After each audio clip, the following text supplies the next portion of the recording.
Hey, good day to you. This is Todd, and we are walking through the Word. I'm just a regular dude walking through the Word, and we're continuing our journey through the book of Mark. Today we're going to be reading Mark 4, verses 21 through 25. All right, let's get started here. Get your Bibles. I'm reading from the New International Version today. It says this, he said to them, "Do you bring in a lamp to put it under a bowl or a bed? Instead, don't you put it on its stand? For whatever is hidden is meant to be disclosed, and whatever is concealed is meant to be brought out into the open. If anyone has ears to hear, let them hear. Consider carefully what you hear," he continued. "With the measure you use it, it will be measured to you, and even more. Whoever has will be given more. Whoever does not have, even what they have will be taken from them."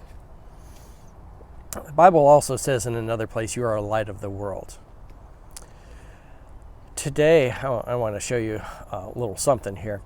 Back a few years ago, I had done several Ironman races, and I had been doing some ultra marathon racing also. The ultra marathon, the most I had ever run was 62 miles, which was 100 kilometers.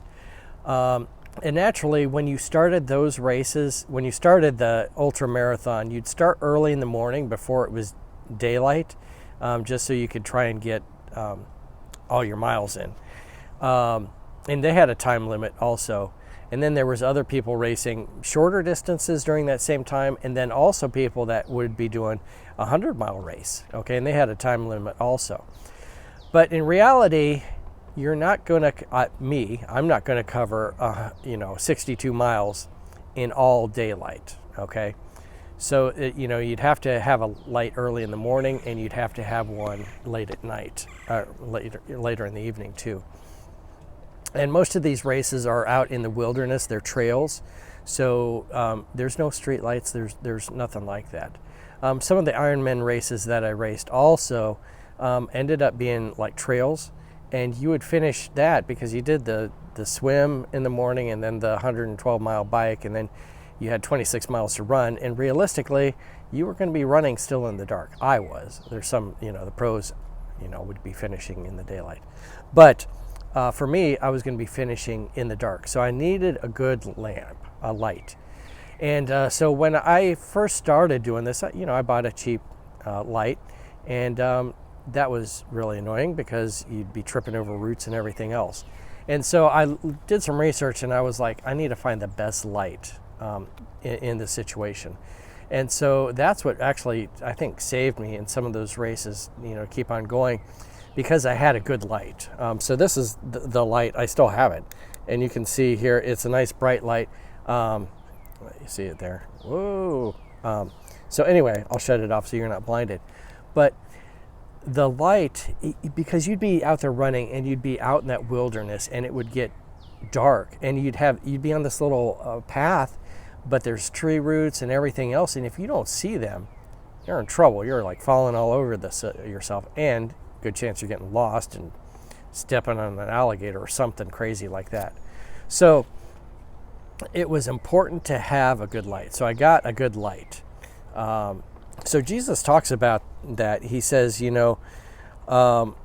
said, "Do you bring in a lamp and to put it under a bowl or a bed? Instead, don't you put it on a stand?" The best place for me when I was running, it was right here on my head. Then you look around, and you could see where you were going. You didn't hide it and like, oh, I don't want people to see my light. No, you want that light to be very visible because you needed to see it, okay? As Christians, we're called to be a light. We're to share our light with others, and we're not to hide it and like, oh, no, don't. I don't want anyone to see it. No, we need to be sharing it with others, okay? And Christ has given us that light to share. We need to share it around the neighborhood. Light up the neighborhood with the light of Jesus in you. He goes on to say here in verse 24, "Consider carefully what you hear," he continued. "With the measure you use it, it will be measured to you, and even more. Whoever has will be given more, and whoever does not have, even what they have will be taken from them."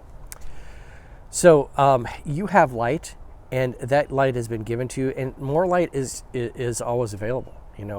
Christ has always given us the light.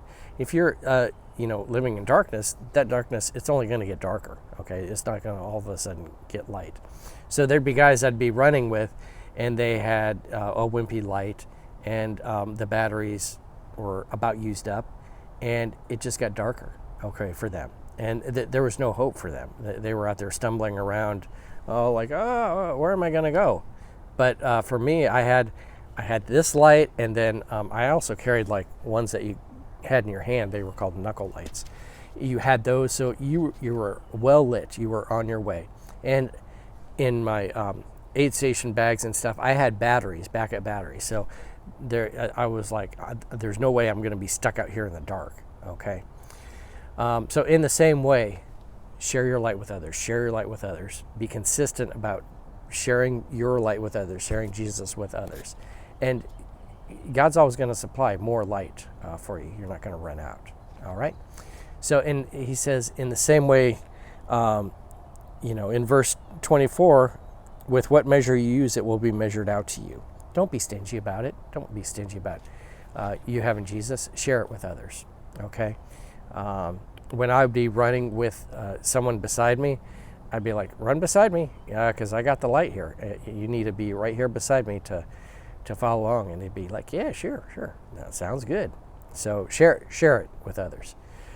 That's my encouragement for today, taken from Mark chapter 4, verses 21 through 25. Lord's blessing to you. Thanks for watching, and we'll continue our journey through the book of Mark next time we meet.